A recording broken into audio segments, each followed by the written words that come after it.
India's influence, India's approach, India's access in Bangladesh is much beyond just one political party. We have abilities to engage with all political parties. Did you have any inkling that your dad was a super spy? No. You wouldn't be one, no, if I knew. India Foundation's relationship is not so much with the government as it will be with the party. Now that India is in the room, there is a little bit of an adjustment. There is a little bit of discomfort on everybody's part, partly on India's part as well, because suddenly we realize we are being heard, right? We are being counted. Hello and welcome to PTI's show at 4 Parliament Street. A brewing crisis exploded in India's eastern neighbour this month. After widespread protests that left hundreds dead, Bangladesh's former leader Sheikh Hasina fled Dhaka and took refuge in India. Meanwhile, China remains a perennial problem, and elections in faraway America in November will have huge implications for India. Amid all these foreign policy challenges, India has its eyes set on becoming a developed nation by 2047. To discuss these geopolitical and economic issues, we have with us Shaurya Doval, a founding member of India Foundation.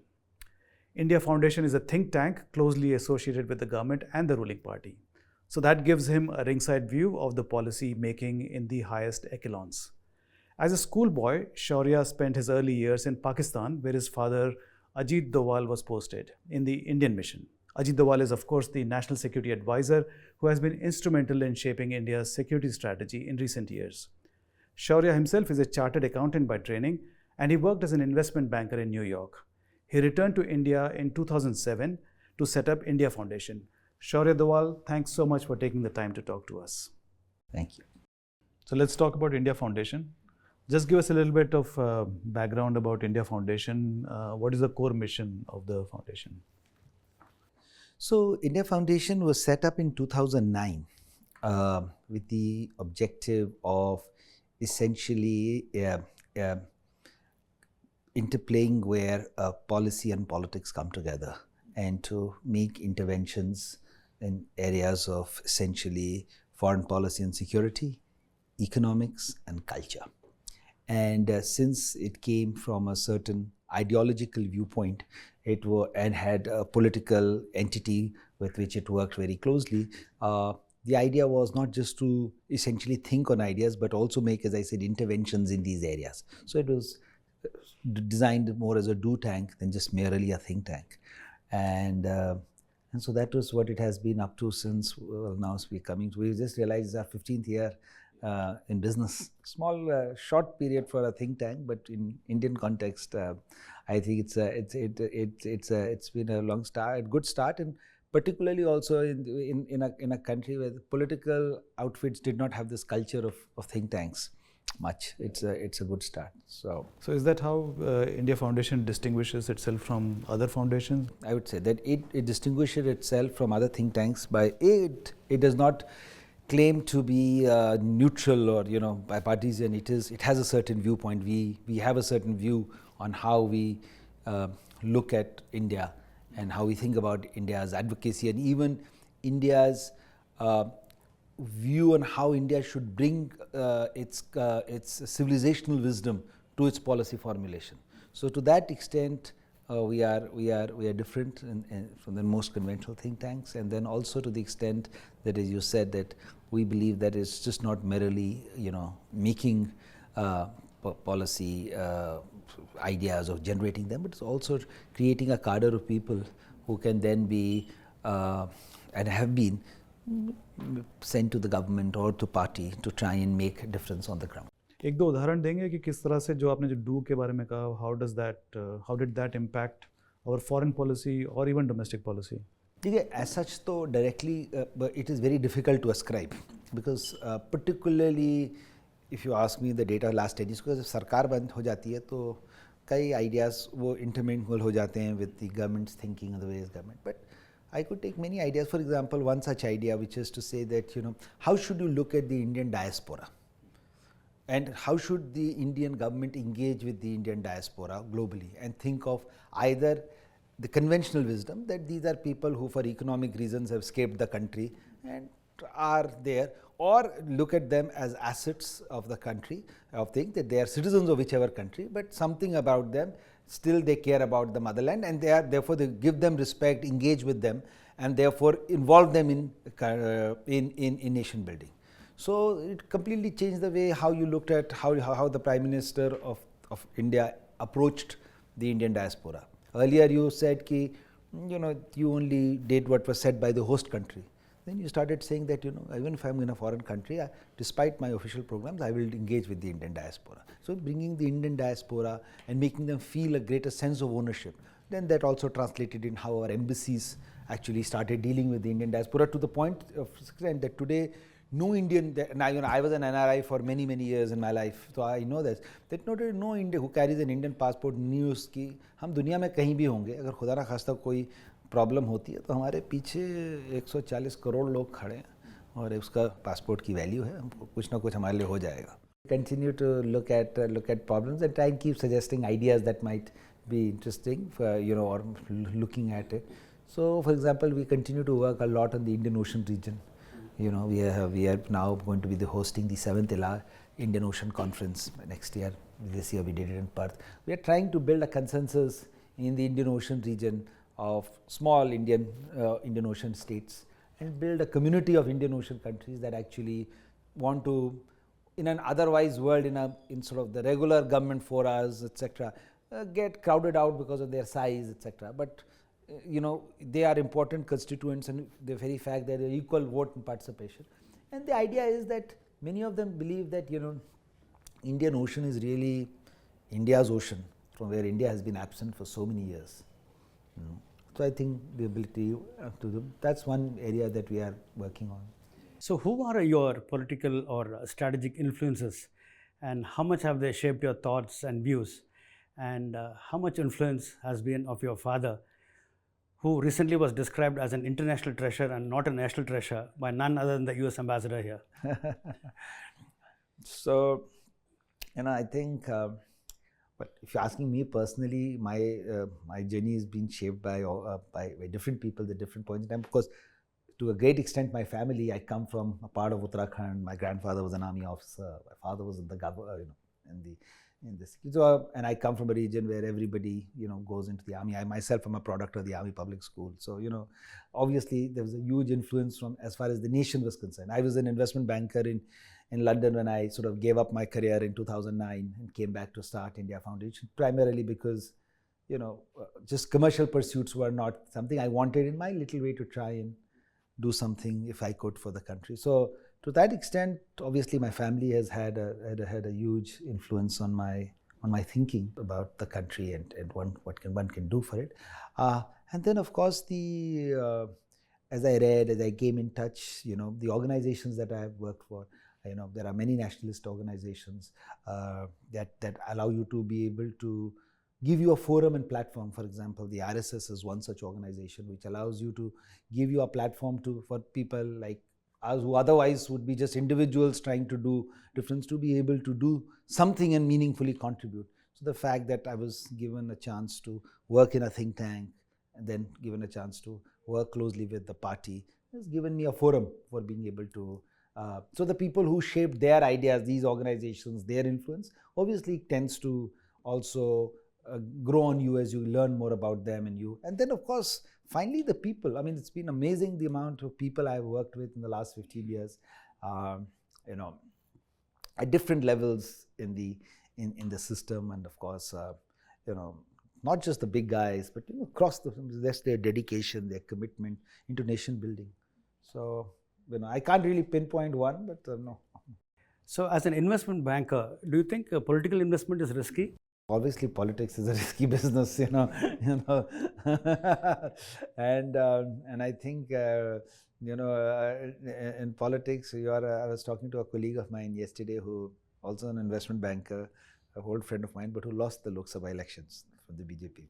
So I was asking him that what are the all costs you have paid? So he was still listing to me the risks of political activity, but. Yeah, but then it's a risky business.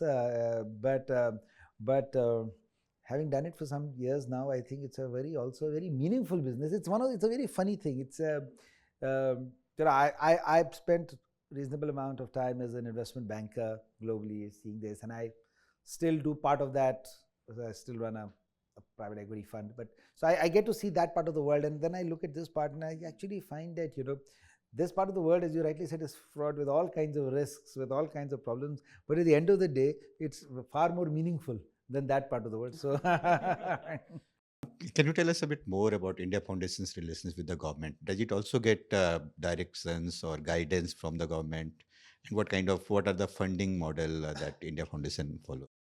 So India Foundation's relationship is not so much with the government as it will be with the party. And that also is a much more informal relationship, because the BJP also tends to have some of its own smaller size think tanks or organizations. But what happens is that in our kind of setup, or I maybe guess in every kind of setup, that you come from the same let's say ideological setup, you are in a, let's say, position or have a little bit of access and influence, because everybody is your colleague. These are people you have worked with, these are people, some of who are in the government, some of them who are in the party, some of them who are outside the party. But so you have that kind of relationship. Now, how does the government work with you? Well, I guess when your government is in power, obviously because you know the people, it tends to work more closely with you because you share the same ideology, you share the same viewpoint, so it's but natural. But even when we were, I worked for 5 years when there was a UPA government in Paris, and I was, that we worked with them as well at that point. Of course, not with that level of proximity, but yes, whenever there was matters of national interest, we found that they were also engaged, they were also contributing. So it's just a quantum, I would say, because as a think tank, our main work is more where politics, etc., meet national interests as against pure political interests. So to that extent, we work with the government. Sometimes the government has also the agendas and things that it would like non-governmental organizations to push areas of soft influence, so soft power. So there also we work very closely with the government, like other think tanks. And then as far as our funding is concerned, our funding is like a really typical think tank. We sometimes get them from private organizations, sometimes we get them from government who host functions, etc. Then we write research reports, we get some publications, etc. And sort of a bunch of things that contribute to our running of a think tank. Think tanks aren't, we're like a 25, 30 people organization, isn't like we are a huge mammoth organization. We look bigger than most people figure out how much we are. I'm really keen to hear your views on how the developments in Bangladesh will affect India and whether our foreign policy is in the right direction vis-a-vis Bangladesh. Just a supplementary here, because you talked about this Indian Ocean thing and all. I think one of the last events you hosted was in Dhaka. Yes, a couple of years. Not the last one, the one before that. Yeah, May 2020 was in Dhaka. So I think, see, what is obviously unfolded in Bangladesh is, at first level, let's accept, is their internal affair, and is something that, was, for whatever reasons, one can analyze what happened, but you have to be an expert in Bangladesh, what happened there. But I'll ignore it, but I'll try to look at it only from India's perspective. From India's perspective,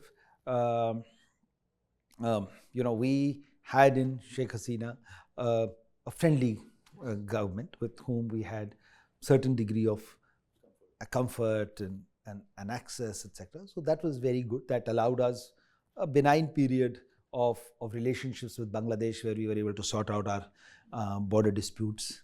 We were able to ensure that certain of our economic interests are met, etc., including our infrastructure development, And so to that extent, I think that, in Bangladesh gave us those X number of years as far as. So I think to that extent, it's a great tribute to our, it's good work done. We've achieved what we were not able to achieve for the last 75 years in many areas in these 50 years. Now, we are also just one of the players in the scheme of things. There are other players. And when these things like this happen in a country, obviously, it's always, it will in the short run hit India because, it's lost a friend.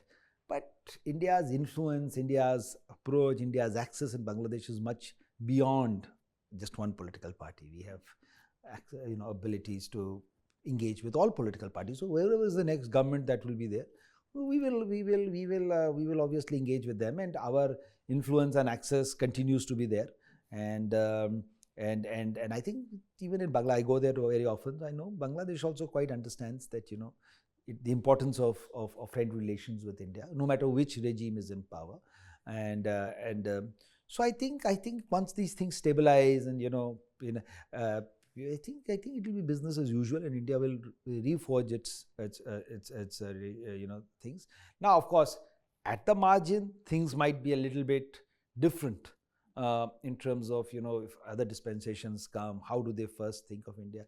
I think one thing that might India will have to work on the perception is that maybe in Bangladesh there may be a feeling that we went long on Sheikh Hasina, and therefore that is something that that might go a little bit in the short run against India. But that's a lot more about perception.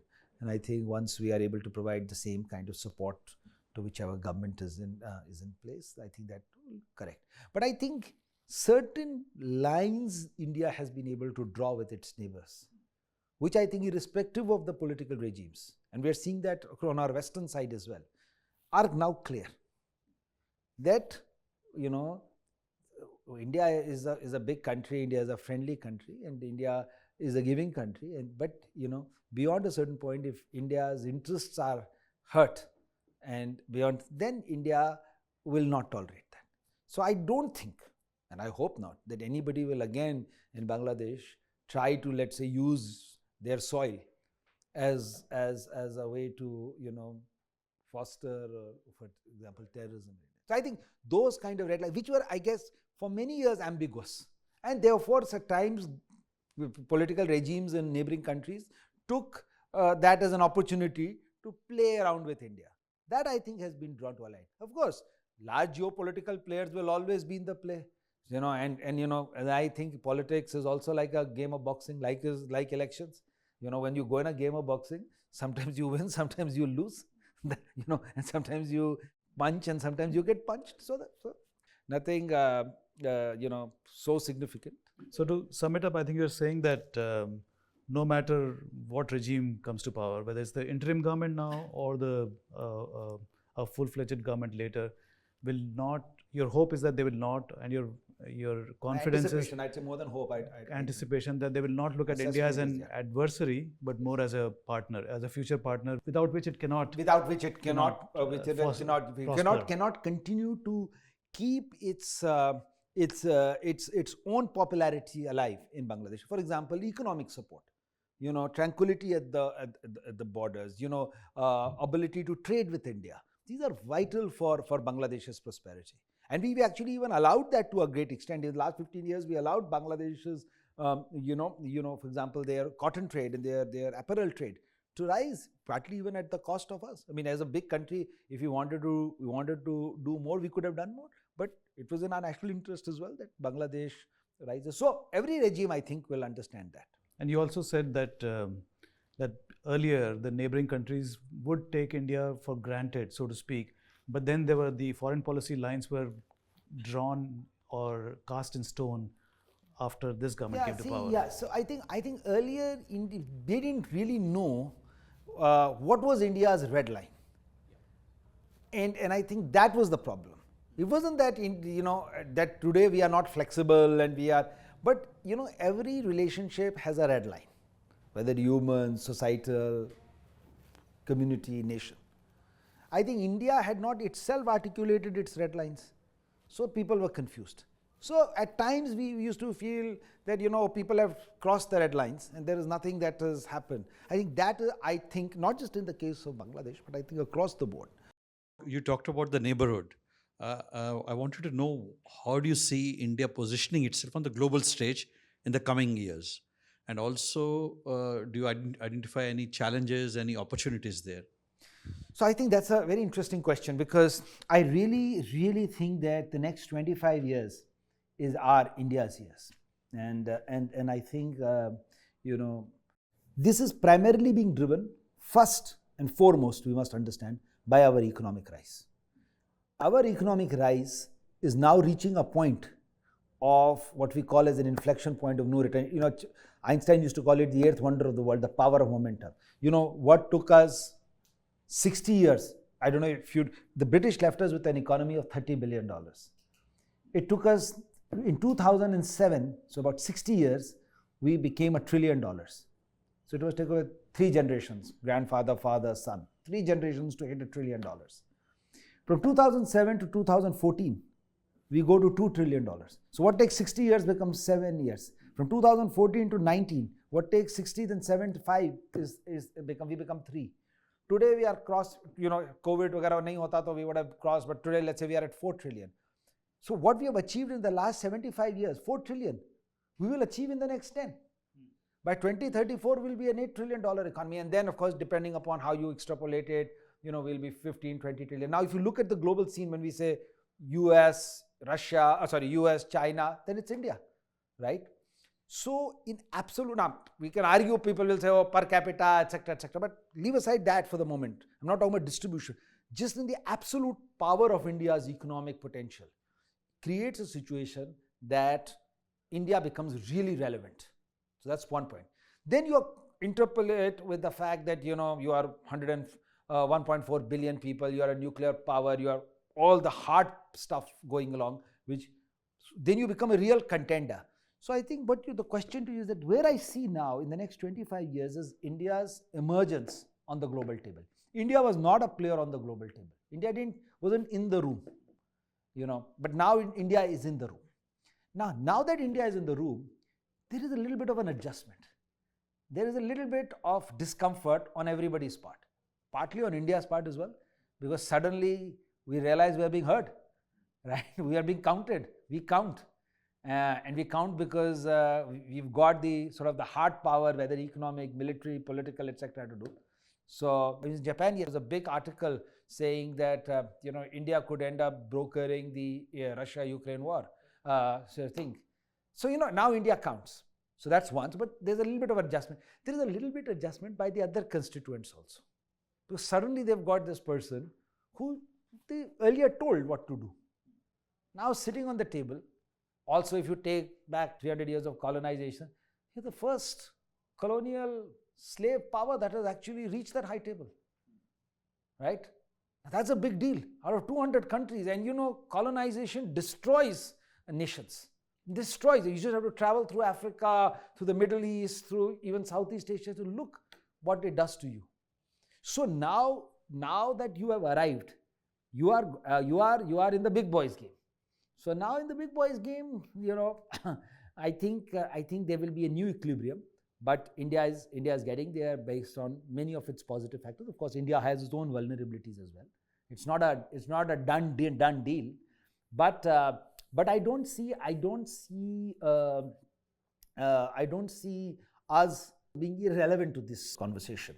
So whether it is foreign policy, whether it's economics, whether it's military affairs, whether it's geopolitics, whether it's even elections, whether it's even movies, whether it's even cultural influence, right? Even the sports, we're just going to see the same kind of inflection that we hadn't seen, and it won't be linear.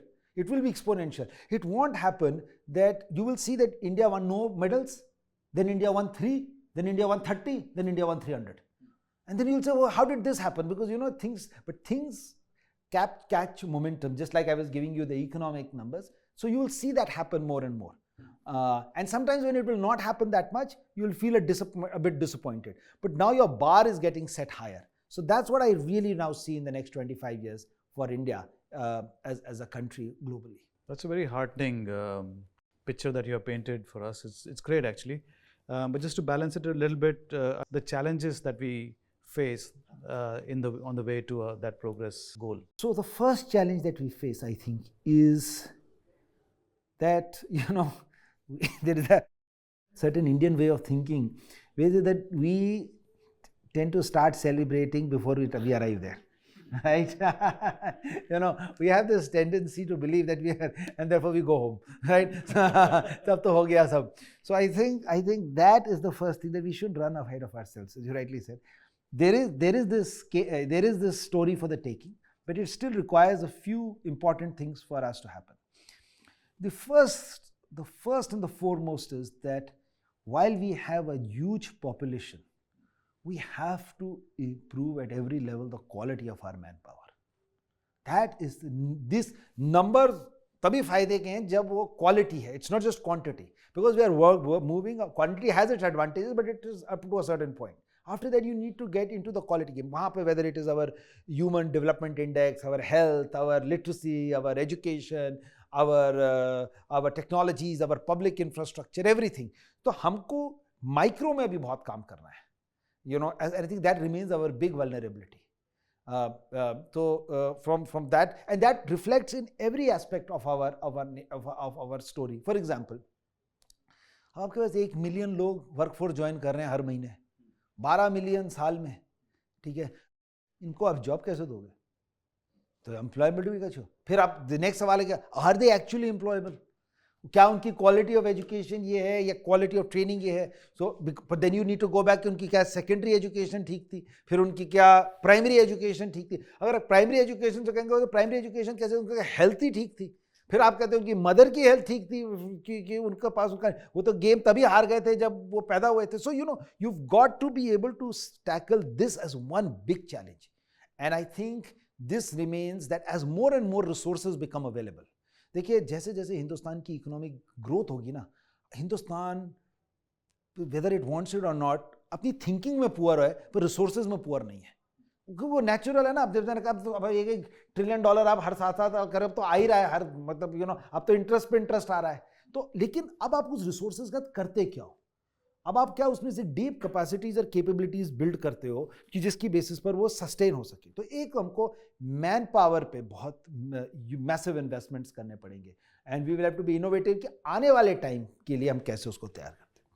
Second, हमको अपनी जो जिसे हम कहते हैं हमारी एक vulnerability continues is our what I would call is कि हमारी जो we have done a great job in this, as a nation we have interwoven ourselves very well in the last 75 years, and tributes to how you just have to look. You're asking a question of Bangladesh, just look. I mean, a country like India, we take all these things for granted. So we've done a pretty good job, but we can't let the eye off the ball. हमको another 25 साल चाहिए to bring all kinds of harmony in the country. Regional harmony, social harmony, communal harmony, because we need that kind of stability for the nationhood to completely cement itself. So I think अगले 25 साल वो भी एक challenge रहेगा, because as development happens, as growth happens, there are possibilities that certain kind of fissures may start appearing. So for example, the southern states are growing at a rate which is far faster than the northern states, and but the votes are in the northern states. So you're feeling that they feel politically disenfranchised. So will that lead them to feel that they are contributing more and getting less?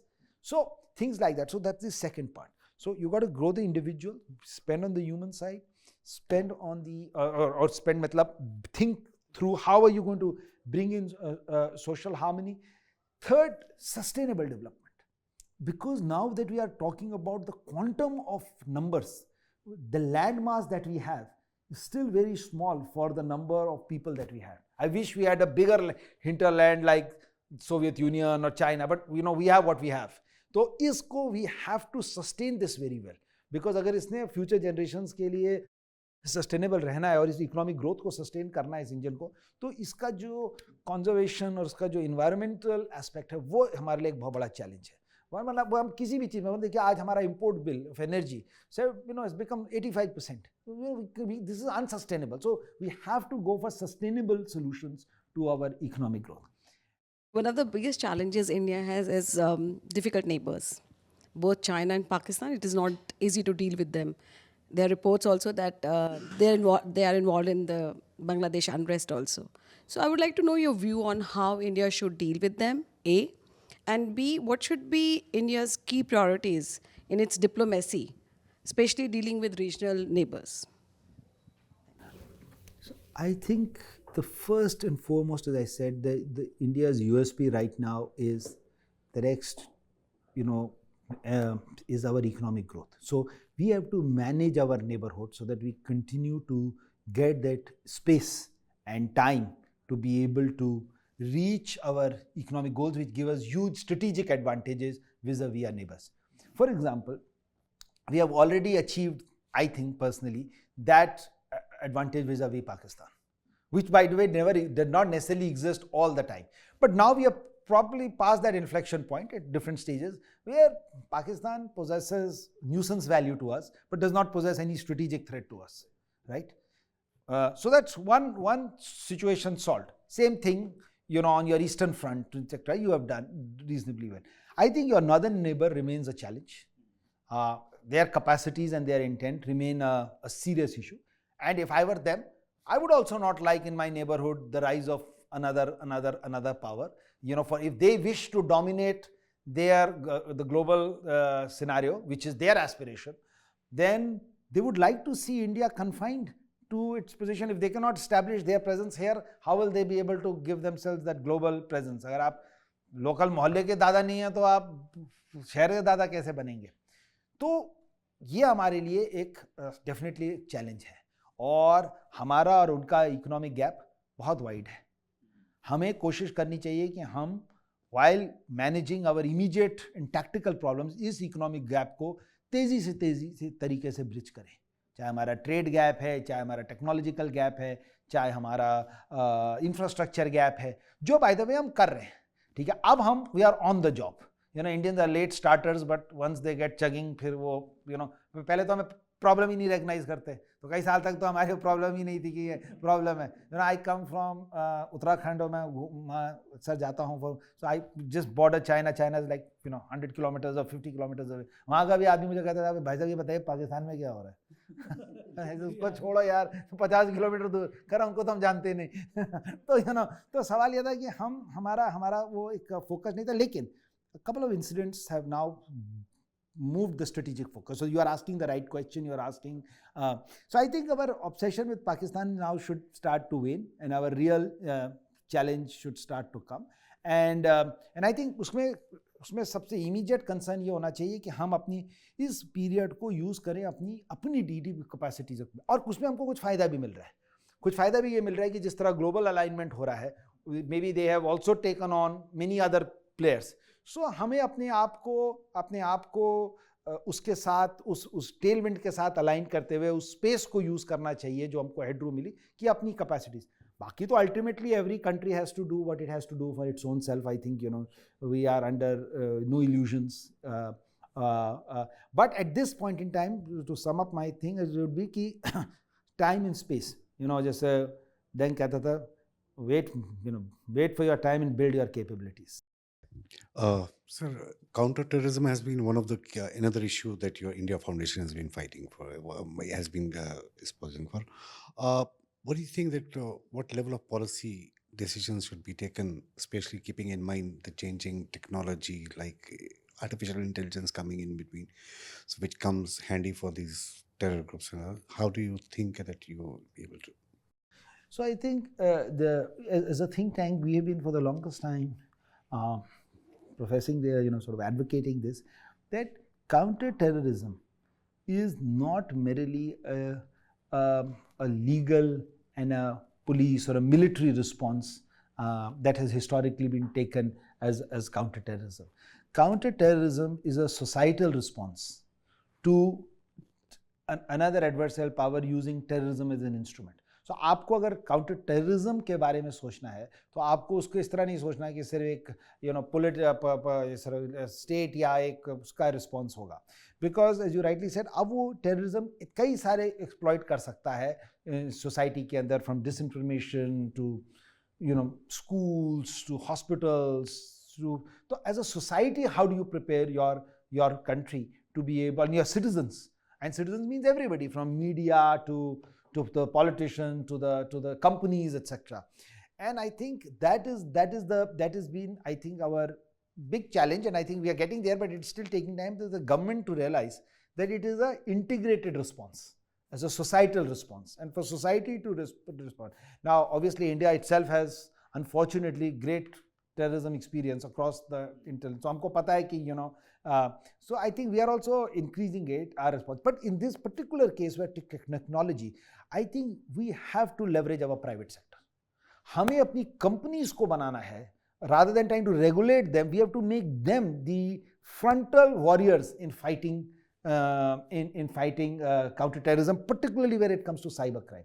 Because इस पे इतना innovation है. Ahead के अंदर तो हमारी innovation में हमारे educational institutions, हमारा private sector, हमारी civil society are the people, because वो भी तो उसी समाज के, तो it's really a societal response. We have to make our society take responsibility, and I think इसमें the political class can play a very important role, because the political class is really the reflection of society as it comes. So once they start accepting, and I'm very glad, because now these are becoming issues, and I must give this credit to this government as well, कि they have been able to take this issue and make this an issue in the lives of people. And this is how people become aware. तो जब आप terrorism की बात करते हैं, even in Andhra और कर्नाटका, वो पहले तो उनके लोगों को पता भी नहीं था कि टेररिज्म हो, तो कश्मीर में होता था, वहाँ की बात करते हैं. लेकिन अब जब वहाँ पे MP वोट मांगते वक्त भी कहता है कि यार हम स्ट्रॉन्ग गवर्नमेंट देंगे, हम टेररिज्म के अगेंस्ट लड़ेंगे, तो आदमी कॉन्शियस होता है. तो वो that is the first stage. जैसे कि अभी हमने ये G20 का किया, प्रधानमंत्री ने G20 को हर गाँव में फैला दिया. तो लोगों ने कहा ये क्या करने की जरूरत है? तो उन्होंने कहा यार वो उस आदमी को जो लास्ट कड़ी में खड़ा है, उसको पता कैसे चलेगा कि हिंदुस्तान कहाँ पहुँचने वाला है? तो उसको आप पहले कॉन्शियस करिए. अब इसका ये मतलब थोड़ी कि वो फॉरेन पॉलिसी एक्सपर्ट बन जाएगा और वो आपको बताएगा कि चाइना पे. बट जब वो सेंसिटाइज ही नहीं करोगे, फिर उससे आप अपेक्षा रखोगे कि यार जब कोई देश की इज्जत में बात आती है तो तुमको ऐसे सोचना चाहिए, क्यों नहीं सोचते, तो वो नहीं होगा. तो आई थिंक हमें अपनी सोसाइटी को और आने वाली जनरेशन्स को पर्टिकुलरली, और इसमें हम, क्योंकि हम तो खुद एक टेक्नोलॉजी कंट्री, हम तो इस दुनिया के अंदर, मतलब we are one of the few countries जो इस गेम को खेल रहे हैं. We are the players in the game. हम ही लिख रहे हैं कोड, अगर हम इसको नहीं कर सकते तो फिर तो लाना तो कौन कर सकते? हम नहीं हैक कर सकते तो और कौन हैक कर सकता है? आप क्योंकि वहाँ उत्तराखंड BJP की स्टेट एग्जीक्यूटिव के मेंबर भी हैं और पिछले कई सालों से आप पौड़ी में काम भी कर रहे हैं, तो मैं ये जानना चाह रहा था कि आप इलेक्टोरल पॉलिटिक्स के लिए आपका क्या आइडिया है, उसमें आना चाह रहे हैं या अभी तक क्यों नहीं आए उसमें? और इसी से जुड़ा हुआ है, आपको ऐसा नहीं लगता कि जब तक अजीत डोवाल साहब रिटायर नहीं होते तब तक आपको मौका नहीं मिलेगा? इसमें ऐसा है कि पहली बात तो जब मैं आया पर्टिकुलरली, तो मैं तो इस खेल में, मतलब इस गेम में पॉलिटिक्स के पॉइंट ऑफ व्यू से नहीं आया. तो 2009 में आया, मैं जिस ऑर्गेनाइजेशन के साथ काम करता था उसका कोई डायरेक्ट वो नहीं था, तो मैंने इसको कभी ये नहीं देखा कि पॉलिटिक्स. बट मुझे ओनली 2018-19 में कहा गया उत्तराखंड में जाने के लिए और वहाँ पर BJP को ज्वाइन करने के लिए. तो अभी ये पार्टी का एक हमारा सिस्टम है, पर्टिकुलरली BJP में तो और आइडियोलॉजिकल पार्टी होती है भी यहाँ पर, तो आप ये डिसीजंस आप खुद नहीं लेते हो, आप पार्टी सिस्टम आपके लिए लेता है. पॉलिटिकल कल्चर होता है कि आप अपने लिए कहते हो, बट यहाँ पर रिलेटिवली कम है बनस्बत और पार्टी से. सो ये तो BJP डिसाइड तय करेगी. अब उनके क्या कंसिडरेशंस हैं डिसाइड करने के लिए कि कौन आदमी की किस काम के लिए टास्किंग बेस्ट है. उसके कई कारण हो सकते हैं. हो सकता है मैं एक्चुअली अच्छा पॉलिटिशियन नहीं हूँ और उनको लगता है, या हो सकता है कि वो किसी अप्रोप्रिएट टाइम का वेट कर रहे हों, या हो सकता है मुझसे अच्छे और लोग हों उस काम के लिए जिस काम के लिए मुझे किसी और काम के लिए उन्होंने चिन्हित किया हो. तो मैंने इतना कोई इसके बारे में वो नहीं पूछा. तो जहाँ तक आपका सवाल है, अब उसके क्या कारण हो सकते हैं, हो सकता है मेरे पिताजी की वजह से, हो सकता है उसकी वजह से, I don't know. So, there's a view amongst some critics that democracy is on the decline in India. Equally, there is the opposition which continues to allege that there are attempts to undermine the constitution and change it. What's your opinion on that? I used to work for a company called G. I was telling my daughter the other day, it was this, they used to have a slogan which says, quality needs no words, its impact is deafening. Right? Actually, same thing in life. Evidence needs no words, its impact is deafening. All those people who said democracy is dead, democracy is finished, India is going towards anarchy or dictatorship, the evidence is in front of you, right? The election results. The election results, clear cut. So the point is, As far as democracy is concerned, let's not waste time. There is no democracy under threat. Democracy is running, fully operational, fully functional, and it has delivered again and again, right? And I think it's not a matter of opinion, it's a matter of facts. So the facts are clear. Its impact is anybody who said democracy is under threat in India must be humble enough to say that I'm sorry. Maybe I was genuinely saying it, maybe I was under a false impression. My matter is settled. Now let us come to the issues on hand. That does not mean that all the issues have gone, but democracy under threat is not there. As far as this narrative about changing the constitution is concerned, etc. is concerned, I think there was no threat to it, but the political class, and which rightly they should, use that as an example to gain some tactical advantages. They got some 30-40 seats extra because of being able to create that fear among the people. Personally, I think, again, going back to my earlier point, do I think it was in national interest? I don't think it was. I think it was bad politics, but it worked for them. Maybe it is okay. It is for them to decide how much they want to take their politics to. But I don't think it was the right thing to do. But again, there is no threat to the Constitution of India, and of course, definitely with these kind of numbers, there is no threat. India is considered as one of the brightest spot in the global economy, but we have seen two theaters of conflicts, geopolitical conflicts already. There's a threat of US recession. What to your mind are the headwinds that India might face in the near term, the Indian economy might face in the near term?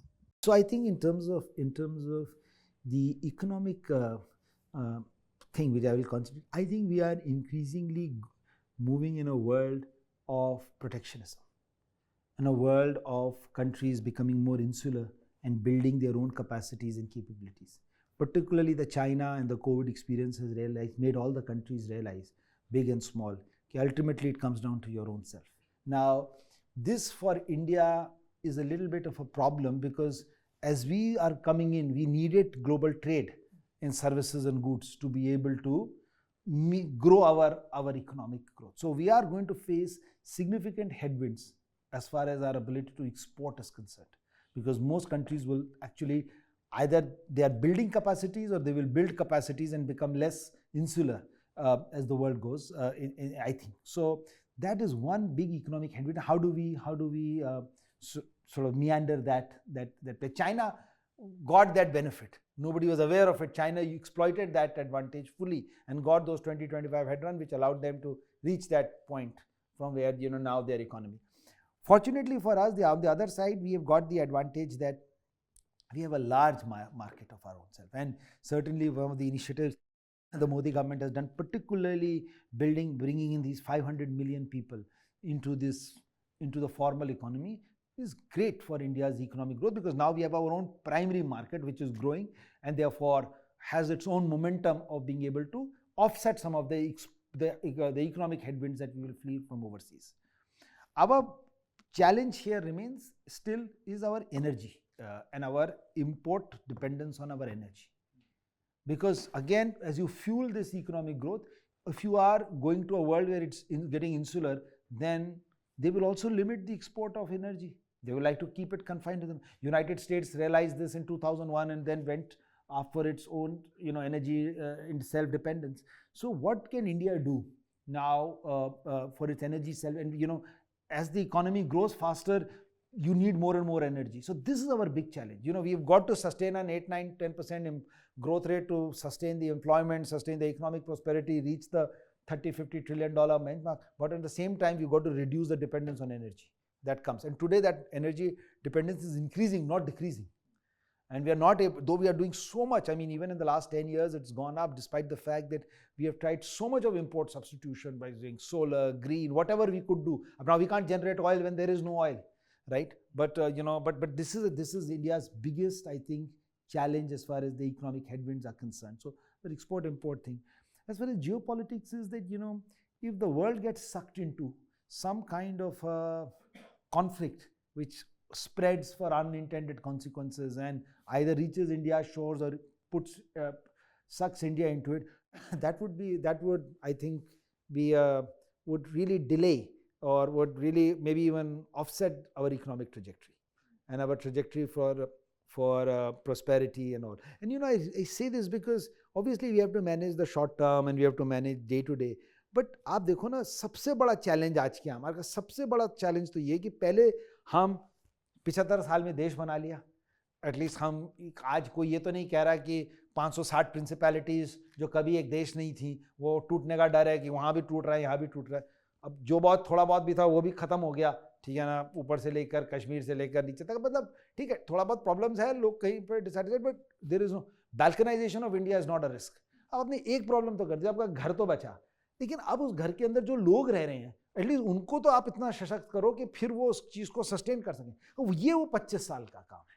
अच्छा, one of the most important relationships, or perhaps the most important, is India-US relationship. हम लोग बहुत dependent है एक दूसरे पर.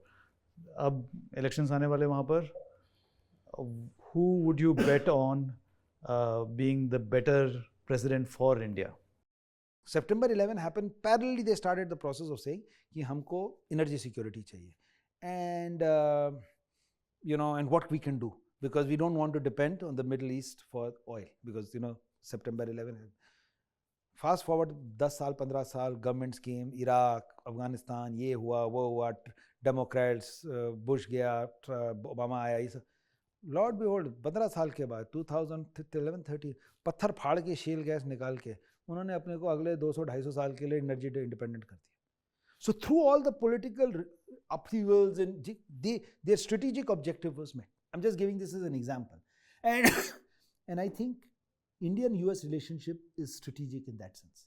I think at that, so whoever comes, there will be things, but US recognizes that, and India also, that US recognizes that there are very few countries that share the same values, fundamental values of democracy, of liberalism, of openness, that as India does. So they have a strategic partnership with us, and so do we. So I think we will be less. So on the deep level, whether it is military cooperation, whether it's technological cooperation, I think those things will continue.